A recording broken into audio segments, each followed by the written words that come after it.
speech titled Share Your Joy. Share Your Joy, Toastmaster George Mathew. A candle has nothing to lose of its light by lighting another candle. We have nothing to lose of our joy by sharing in the joy of our friends.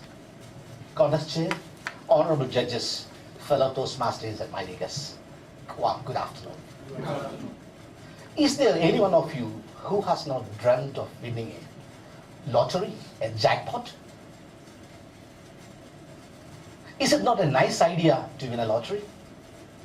I myself, I don't care for the missed calls on my mobile, but I do check all the messages because I have a couple of certificates for the Mashak Bank and I do have the national bonds. I dream every month that one day I will win the lottery, the jackpot. We may not know anyone personally who won a lottery, but we have heard from the medias that people do win it. And we all have a hope.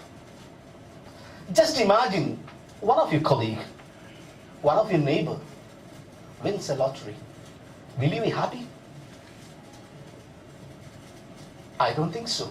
It's easy to say that you will be happy.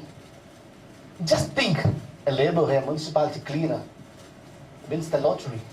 He who used to borrow money from you to buy groceries is going to own a supermarket. The newspaper boy who used to drop newspaper in your house early in the morning is going to open a press. He who used to pester you for a lift is going to buy a posh car. He who used to share with you in your villa flat is going to shift to a villa by the Cornish. I just can't accept it. I find it hard. But look at the children. We know that they are initially very reluctant. They don't want to share the toy or toffee, whatever they get. But they do it once they are tired of that. They will certainly share with us. I remember the story of a little girl called Sarah. She suffered from a very serious disease. The only possibility of her survival was a blood transfusion from her 5-year-old little brother, who miraculously survived this disease and developed the antibodies required to combat the disease. So it's medically, ethically, it's wrong to transfuse blood from a 5-year-old child. But still there was no other choice. So the doctor checked with the little boy. Can we take your blood to save your sister? The boy was really scared. He hesitated a little. At last he said, if it saves my sister, it's okay. Since he agreed, the blood transfusion started. The boy was laying on the bed next to his sister. Doctors, the parents, everybody was watching that. Suddenly the color of the sister started to change. The face became like a blooming rosebud. Seeing that, he smiled once. Suddenly his face became very pale, like a couple of days old rose flowers with their feathers. He walked a little and asked the doctor, "Doctor, will I start to die right away?" Being a little boy, he thought that he is going to die. He is going to give all his blood to his sister. The greatest love is to lay down one's life. That's a true love we see from the little ones. But as we grow in age, we not only grow in wisdom and experience, we also grow in greediness and selfishness. I remember the story of two friends who were really thick friends. They had a lot of things in common. They were both farmers. They both had 2 sons each. They were living in the same village, speak the same language, same religion, same culture, everything. They shared all what they had. They shared the joy and sorrows, all what we could think. If they prepare some nice dish, they take to the other house. They live in the very house. But as a farmers, they could not achieve their dreams. They couldn't build a nice terraced home. They couldn't buy a car. So they thought, how can we achieve that?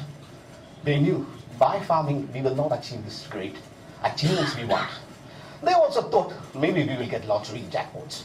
But they didn't get. At last the only solution, they said, as our children already grew up, now let's go and pray to God Maybe he will help us. So they went to the woods. They started praying for years and years. At last, one day, God came to him. Told them, sons, I am pleased with your prayer. Now, I will give you a choice. Either of you can ask a gift, but only one can ask. Only one gift can be asked. Do not ask two. The latter will get twofold of what you ask. Please do ask. They kept on saying, you ask first, you ask first. Why? The second person, if they ask for 100 million English pounds, of course, it's huge money. A room full of money, plus. The next person will get twofold of that. 200 million English pounds. So definitely, they kept on saying, you ask, you ask. At last, they cast it between them. And the person whose name came up, he was forced to ask. No choice. He thought to himself, what shall I ask? A number of things came in his mind.